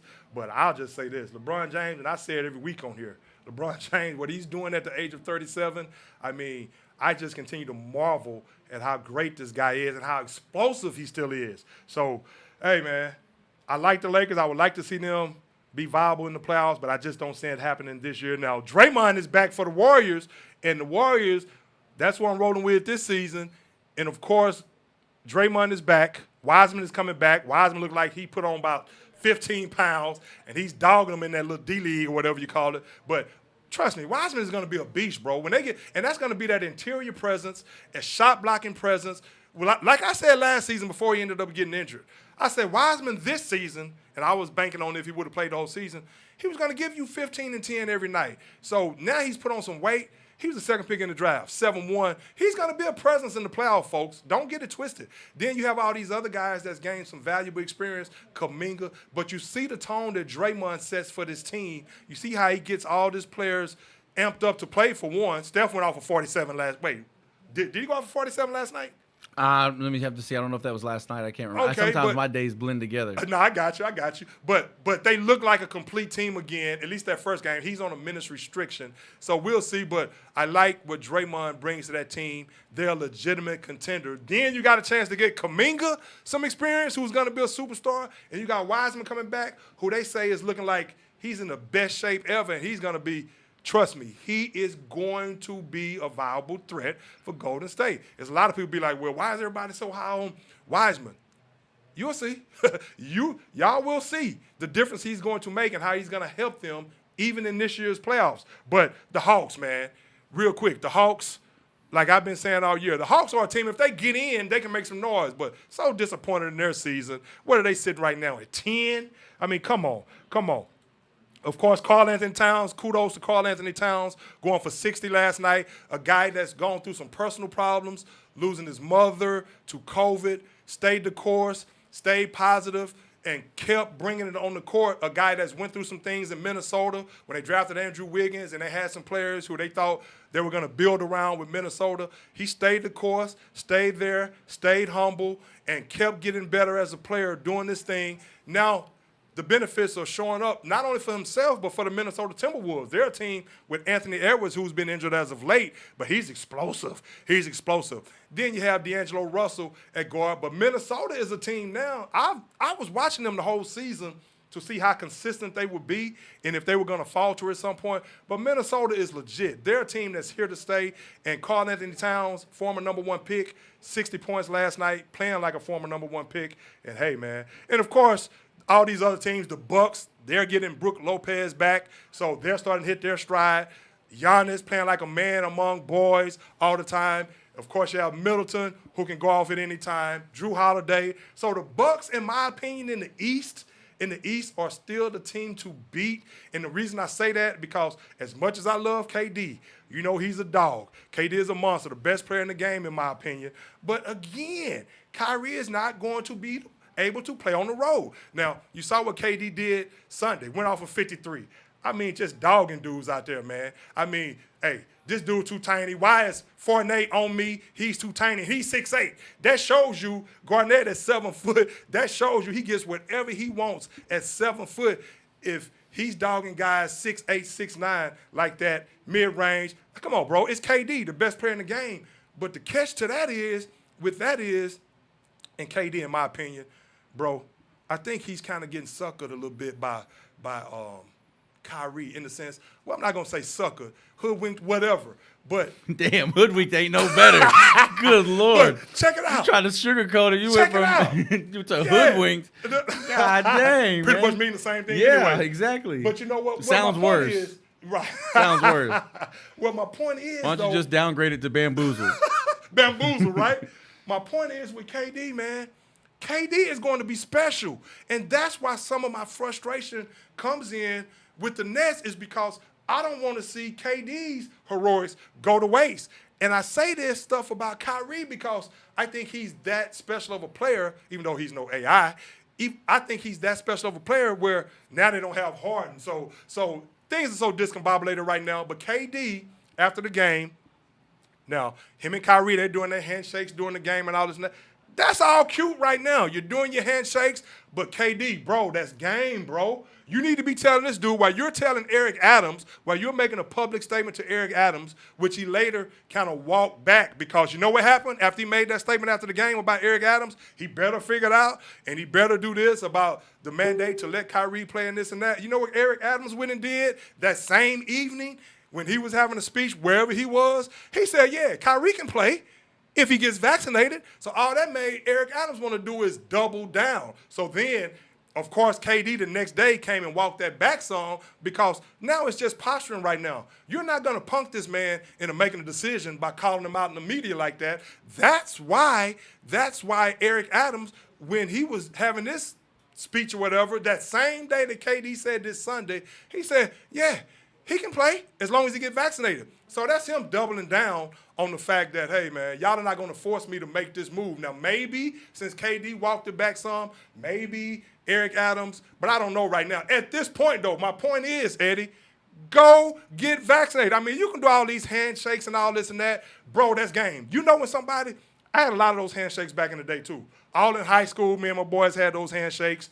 College, you know what a handshake – says right there. See, that's Kyrie with that game right there. Like I said last week, trying to disarm him. KD being loyal, that's cool. Maybe KD feels that he's so great that even if Kyrie is not able to play every game in the playoffs, He's so great that he can get the job done anyway. All those handshakes and stuff right now, Kyrie probably came up to him in practice one day knowing he wasn't vaccinated, and he, let's do a handshake, this and that. That says you're my buddy. That says we're cool. That's what I'm talking about that game from Kyrie of disarming people, and he's disarming KD. If they're that cool, if you can call out Eric Adams like that, and I don't know, him and Kyrie, they may have had some discussions. I don't know. But that's the person you need to be getting to. If that's your boy, go take the shot. Because I'm going to tell you right now, that handshake looked cute the other day. But I'm going to tell you right now, it's not going to be cute if you can't have him against the Bucks or against the 76ers who, they're going to be good, but I don't think they're going to win it all. You see what Harden's been doing lately. But Giannis, Miami, what happens in the playoffs when he can't play a certain game? And, of course, I heard a prominent sports analyst say this yesterday, kind of stole my thunder, and it's not any groundbreaking analysis. Of course, we all know that he can't play in the games in Brooklyn or in New York. But what's going to happen when you have a pivotal game in the playoffs, in the Eastern Conference Finals, where this dude can't play? So my only thing is, man, make this dude go get vaccinated, bro. And all this, buddy, handshakes and all this and that, bro, that's game, bro. Don't be a sucker. But you know what? Best player in the NBA, maybe he just feels he can get it done. Of course, he's probably respecting Kyrie's wishes publicly and all this and that. I don't know. Maybe he has talked to Kyrie. But that is the guy you need to be telling to go get vaccinated. Take it from you. You got vaccinated, KD. Do you have anything growing out your ears or your legs or anything abnormal? Anybody else? So there's no excuses for this dude not to be vaccinated right now. KD went there to win a championship with him. You have Ben Simmons, who's back. I don't know what's going to happen with that. But my point is with the Nets is the Nets can – I know I said a month back, they're not going to do a damn thing because I'm talking about the situation if it stayed like it was with in and out of the lineup, building no chemistry. KD was out at the time.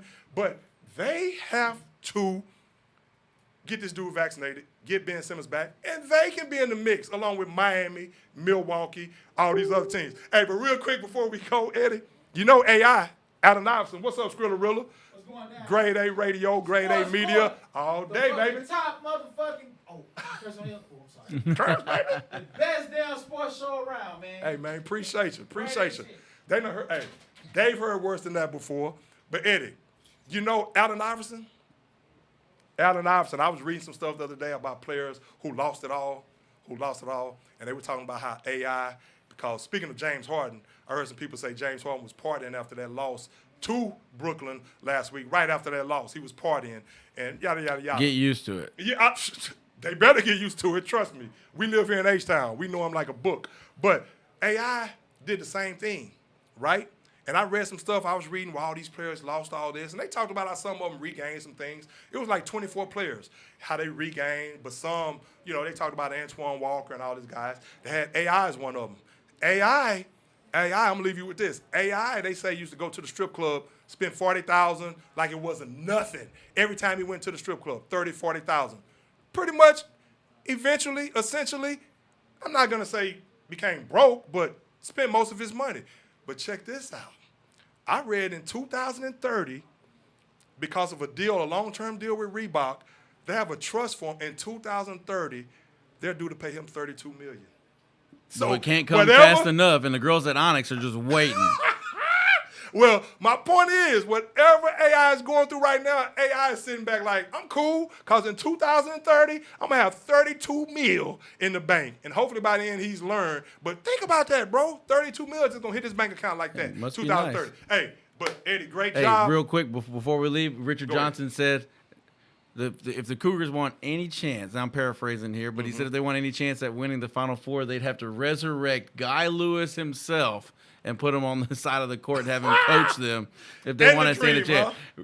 Richard Johnson, leave my Cougars alone, man. Hey, I hope they make another magical run like they made last year. Like we're saying, Eddie, it's so many teams that can upset other teams, and the Cougars have just as good a chance as anybody. Of course, they're not one of the blue bloods, but that's the thing with this NCAA. Hey, so just enjoy, have fun. Let's watch the tournament, and let's just all have fun and enjoy. Not like Rex Ryan. Let's go eat a GD snack. Hey, man. I'm know it's double whopper time for me. No, it's Chicken Tuesday time for me. Actually, I got food at the house. Going to Popeyes. Oh, A 2-piece? That's it? No, but it's a 2-piece. I'd be like, what are the other 4 It's a pieces? 2-piece special. You got to buy them two at a time. 2-piece for I got $2. Give me Because 6 it's all of that them. comes with it, right? Yeah. Chicken and bread. Yeah. Yeah, you get all the other stuff, but on Tuesday it's a special, and Yeah, I know. it's an event, man. I'll see I know. cars Line lined be- up, all, Greasy chicken, down the That chicken freeway be so damn feeder. greasy, man. Hey, that's Hey what's man, up, Eddie. lay off that chicken. Don't act like you don't like that chicken. I man. That love chicken. I love chicken, bro. I love chicken, but I'm a burger guy first, though. But love chicken. Hey, Eddie, great job, bro. The Sports Court, where we keep it 100% of the time. We'll be back next week. Legends live and let live. Later.